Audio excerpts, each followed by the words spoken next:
We're honored today to have our Assistant Commandant, General J. Paxton, here as our guest of honor and guest speaker. Sir, thank you very much for joining us. We had a battle to get down here, but you're a veteran.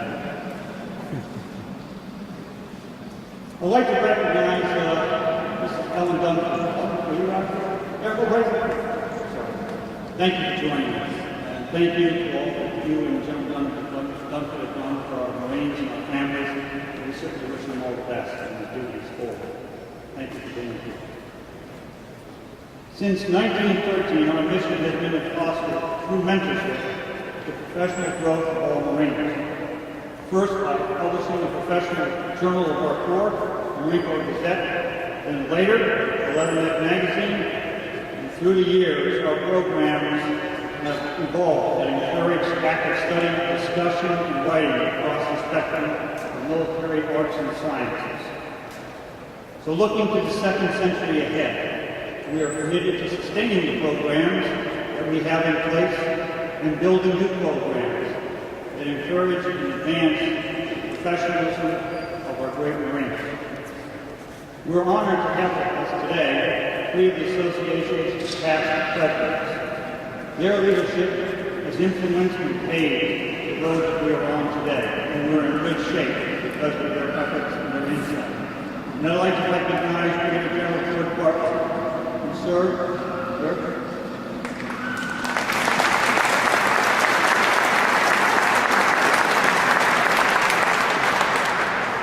General Bartlett served as the president of the Marine Corps Association from 1979 to 1988. But it's also as Lieutenant General Anthony Lucan. Sir.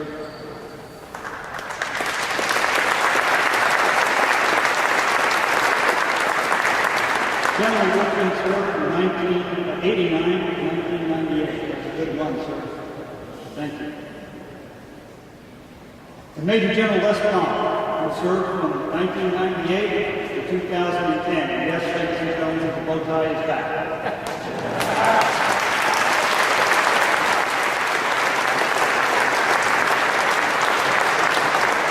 Thank you all for your vision and your contributions and leadership. It's ingrained in each wonderful organization that we celebrate today. Thank you so very much. We have some other former MCA and other staff members here. First and foremost, I'd like to recognize Major Norm Hatch. Norm, thank you for joining us. Norm is a very staff member and photographer who landed in one of the first places ashore on Colorado Beach. His famous film footage and recording of the landing in battle titled With the Marines of Taro was seminal and was recognized with an Oscar Award in 1944. Nick Hatch, the honor to here today. Thank you.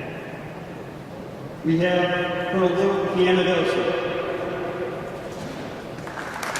Lou served as former deputy director of the Marine Corps Association and was instrumental in the construction and building of the headquarters of our association today. Very good to see you. And I think Philadelphia functioned just fine after down here. Everybody looking forward to getting back up there. Thank you all for your contributions. Also here today, Major General Harry Jenkins, our chairman of the Marine Corps Association Board of Governors. Harry. Not yet, Harry. That's okay. Not yet. Good. Just a second. So, okay, well, come on up, Harry. Now, that's not a good thing when that happens to your boss. But, sir, just a minute. We have with us today Virginia State Senator from District 36, Linda Toddy Fuller, who is a well-known name in our Corps, and we're very honored to have you here. We're welcoming you this minute. Thank you, Senator. I'd like to recognize Mr. Manuel Peraza, who is here today. Mr. Ron Eckert, who is not here today, who is not feeling well. Dr. Susan Johnson, and Mr. P.T. Brent. Once again, learning, tool, reserve. Thank you for your strong commitment and support over the past several years. We're a much stronger organization because of your personal commitment and support to us. Thank you very much.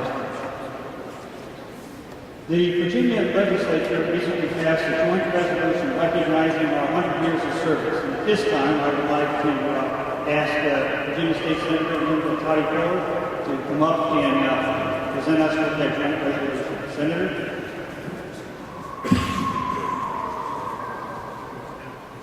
Go down here. Senator, you can remain right there, wherever you're most comfortable. That's okay.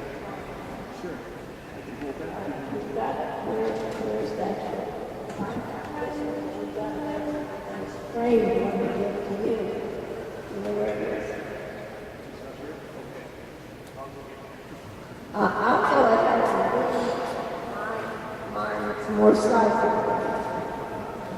You can hold it up. All right, this is Senate Joint Resolution number 351.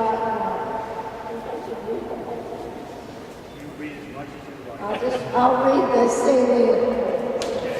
Whereas the Marine Corps Association, founded on April 25th, 1913 in Guantanamo Bay, Cuba, by Marines of the 2nd Divisional Brigade, will proudly celebrate its 100th anniversary in 2013.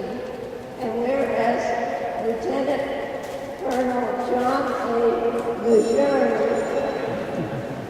I already knew that. But I'll never forget. Headed the Marine Corps Association's first executive committee, and he and his fellow officers declared that the Marine Corps Association would publish the history of the Marine Corps and disseminate information concerning the aims, purposes, and deeds of the Corps, and the interchange of ideas for the betterment and improvement of its officers in hand. And I want to read one more.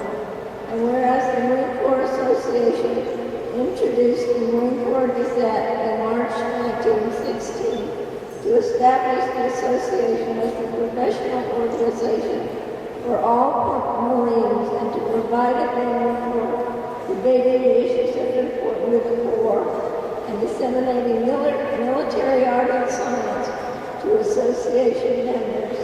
And it goes on, and if you'd like to come up and read it for yourself, the rest of it, a little later in the day, that would be perfectly fine. But needless to say, this resolution passed the Senate unanimously, and I'm quite certain it passed the House of Delegates unanimously.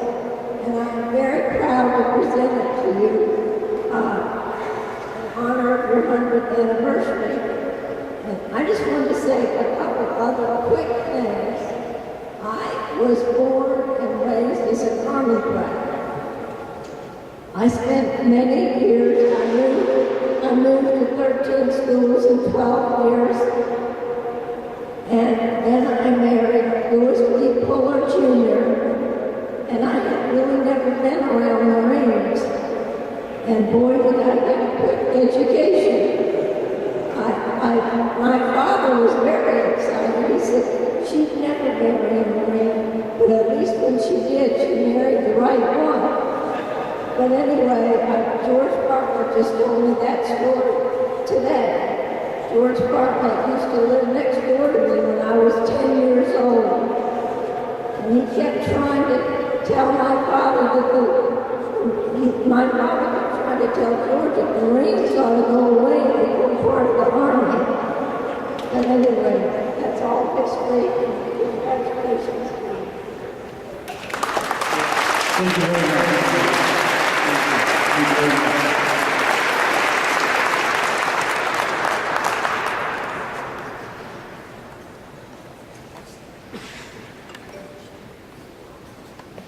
Okay, ladies and gentlemen, at this time, I would like to recognize and introduce Major General Harry Jenkins, our Chairman of the Board of Governors.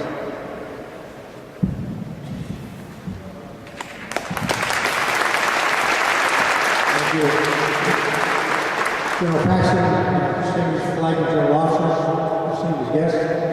It's a pleasure for me as the chairman of two boards, not one, but two, which always sows confusion throughout the ranks to be here today. Very briefly, I'm going to tell you how that has worked and how it's working for the Marines. The association's had a board of governors for some time. We've got some 20-some odd members in it now. And the reason for that is they is where your uniformed members on active duty come together, and they provide advice and guidance in some respects to what the staff at MCA is doing. And we take what they say very, very seriously and how we want to go forward. At some point in time, we decided that we can only go so far with that type of board. So when we decided to get into the foundation side of the house, the current MCA Board of Governors structure cannot handle that for legal reasons. So after much research and thinking about it, General Les Palm brought forth a proposal that we actually create a foundation. And that foundation has currently 10 active members, no uniformed personnel, and that's the key thing, is they can't serve in fundraising bodies. But 6 of those 10 also are dual-headed as members of the MCA Board of Governors. That is a really good synergy that's worked out very, very well. And what I wanted to do is give you some quick idea as to what we've done since that occurred. Once the board was stood up, we made all the necessary corrections to the IRS and everybody else. The first challenge I was achieved was to, in effect, buy the Marine shop in Quantico, renovate the Marine shop in Quantico. Again, General Palm was behind a lot of that initially. You see the result of that today. There was a time when it was predominantly served by officers. Today, all ranks were there, which is a really healthy thing in my opinion. Second thing was a strategic partnership with USAA for various levels of insurance, savings, and financial program that they have. And we fare very nicely with that relationship. And the third, the most latest thing, is how do we prepare the association for the future? We're not sitting back and waiting. We're doing things that General Russell is deeply involved in now, updating websites, updating our e-commerce, our marketing capabilities, as well as uniform, those kinds of things, so that the association, backed up by the foundation, will in effect be ready to go and get deep into the 21st century. What I can tell you today is that for you folks out there, you're arranging support even better than anything in the past, because of what the hard work was done by the association and the guidance that we get, not too much, I hope, from the foundation to actually make this thing work. And it is working.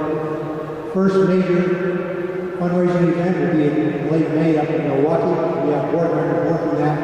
There will be another one in late October, I believe, out of Hawaii. Those are things that are beginning to go. What I would tell you a lot about this, being the chairman of both boards, the foundation side of the house does not go quickly. You have to build it, you have to get a solid foundation for it. And the bottom line for all that, ladies and gentlemen, is for your readers. That's what it's all about. Thank you.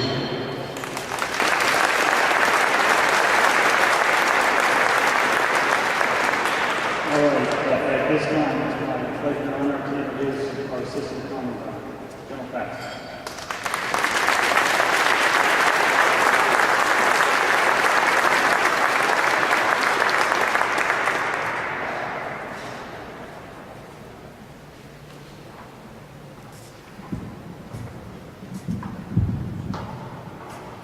This is dangerous.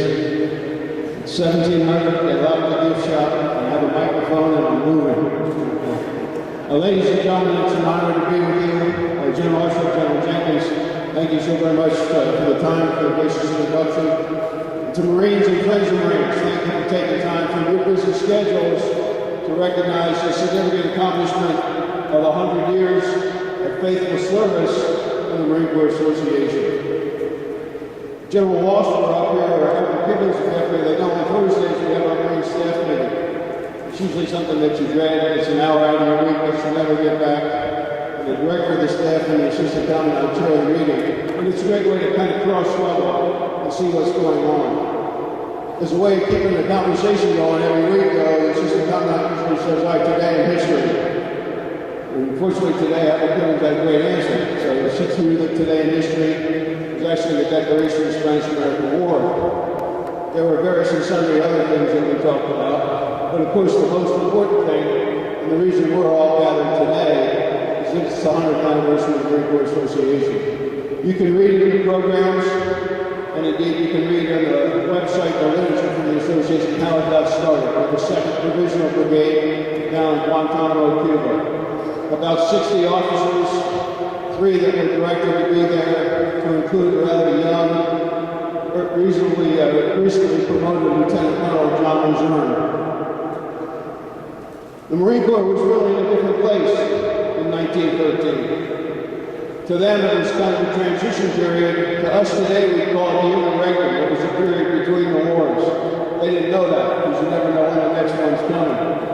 They had finished at Veracruz, they had finished at the Boxer Rebellion, they had finished the Spanish-American War. And they were down there as a provisional brigade. But before I go into what the Marine Corps was doing, what the association was doing, let me put it in context with the rest of the world. Now, it just so happens my good friend Ron Coleman is here, and Lou Bianadosi, and we're all 3 of us from Philadelphia, and we're pretty proud of that fact. But today in 1913, there was a brand new baseball team in Brooklyn, and they had just opened their first home game at Ebbets Field. They were called the Dodgers, and most of you don't know why they're in Los Angeles now at the ravine out there, but they were called the Dodgers in New York because they were dodging the streetcars up there, literally. That's how they got to the stadium. The only good thing that happened to General Connor's laughing because he's a Red Sox fan. The only good thing that happened, though, was on the 25th of the day in April of 1913, the Phillies beat the Dodgers at Ebbets Field 1-0. So they started it the right way. All right, good. If you were in Great Britain, they were inventing stainless steel. Okay? If you were in France, there was a gentleman who had figured how to parachute out of a brand new airplane and a hot air balloon. I'm not going to touch that any further, okay? But that's where the world was. We hadn't heard of Gallipoli yet. We hadn't heard of the soft underbelly in Europe. Indeed, we hadn't even had the assassination that would get us in for the First World War. But for the United States Marine Corps, the Marines were already looking ahead. They were looking well beyond Spain, well beyond Veracruz, well beyond where they had been less than a couple of years earlier at the turn of the century, when there were only 5,400 Marines, barely a regiment. All the schoolhouses, all the ships detachments, 5,400 Marines. By 1913, there were 9,600 Marines on the way to 9,900, under 10,000, barely 2.5 regiments by today's standards. But they had changed the complexion of the Marine Corps. Commandant Biddle was looking forward. He had already developed 4 recruiting stations, 4 recruit depots, rather. General Osmond's here. But we had one at Mare Island in California. We had one at Puget Sound, Washington. We had one at Norfolk, and we had one at Philadelphia. They had even morphed into Paris Island and San Diego as we know them today. But the point of the discussion is that the Marine Corps was looking out over the horizon. They were thinking about advanced force and advanced base operations. They were thinking about what the world would look like in the days ahead, long before there was even the First World War. As part of that forward vision, there was the group from the 2nd Divisional Brigade who came up with the concept of the Marine Corps Association. I think it's instructive to all of us to remember that this is not a grassroots exercise. It came from the Marines, by the Marines, through the Marines, and literally out in the field at Guantanamo. It wasn't but several years later that it had changed. It was on 1916 when the Gazette started. So really a rich history, a fast-moving history, and a forward-looking history. If you can flash forward to the sun behind me today, the principles of the association haven't changed. Advancing leadership and rewarding excellence. And that's what they have done in spades consistently for the past 100 years. You look at some of the unique programs that are listed here. There are over 76,000 Marines who are currently active duty, reserve, retired, who are currently members of the Marine Corps Association. There are several hundred unit libraries around the Marine Corps that serve over 96,000 Marines, giving them professional education materials to help them not only with their understanding of the ethos of our Corps, but to help them with advancement, degrade, and re-enlistment as they move into the Corps and through the Corps.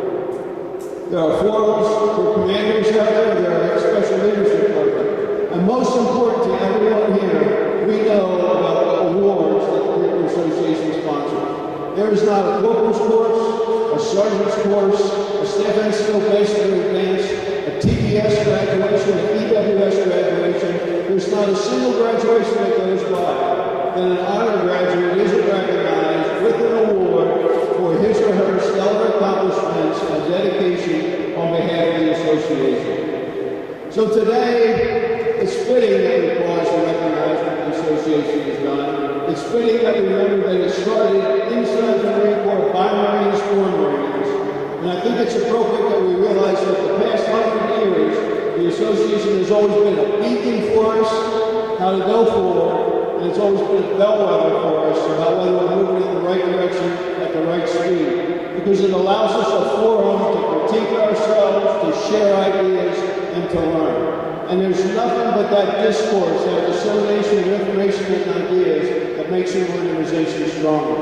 And that's part of the reason why the Marine Corps is so strong and as good as it is today. Is we challenge ourselves and we're trying to be faithful to the beacon and the bellwether here. So to General Usher, to General Jenkins, and to all the members of the association, past, present, and to come, on behalf of the Commandant, the Sergeant Major Marine Corps, and 197,000 Marines, we thank you for being loyal and steadfast partners for the last 100 years, for kind of keeping us honest inside the wire by giving us views outside the wire, and for helping us chart the way ahead through sometimes some turbulent times. We know we're going to have a great second 100 years, and we look forward to doing it alongside you. So thank you. God bless you all. Super for those.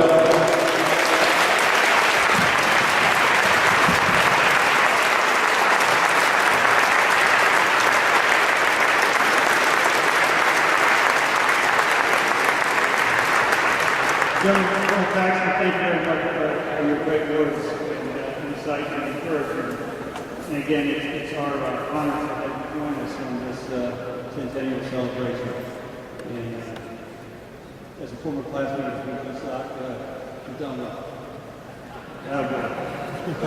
Okay, if I could please have General Bartlett, General Goodwin, General Fong, please come up and join us on the stage. We have a little ceremonial cake cutting here.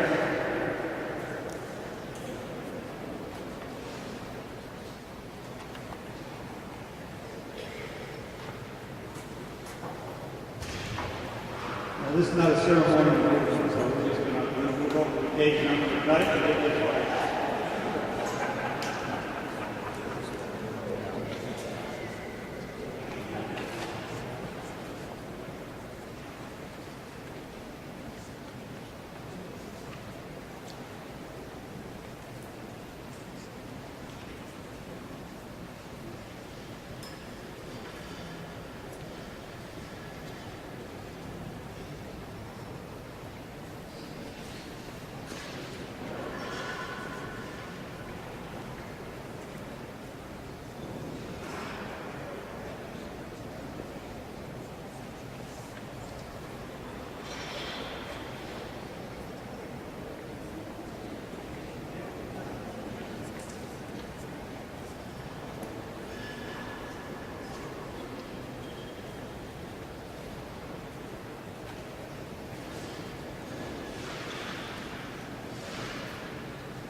Hey, we're trying to save a little money, okay?